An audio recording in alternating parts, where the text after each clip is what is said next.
Hello everyone, welcome to this video where I'm going to show you how to fix Western Union error code C2002.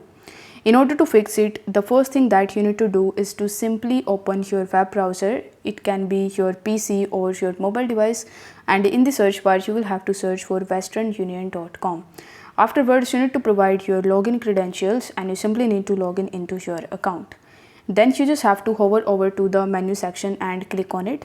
Here you need to select the help option, so you need to tap on help. Now once you do this, you will be landed on the Western Union Help Center page.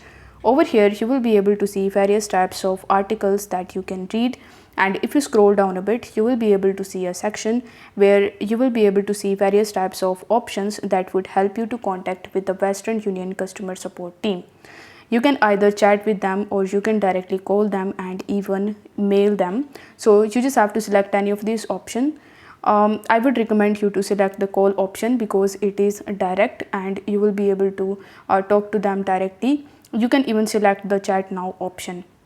So let's say you have selected the chat now option. So after clicking on chat now, you just have to ask them that you are facing the C2002 error in your Western Union account, and then they are going to help you to fix this issue. So I hope this video was helpful, and if it was, then don't forget to like the video and subscribe to the channel. Thank you so much for watching.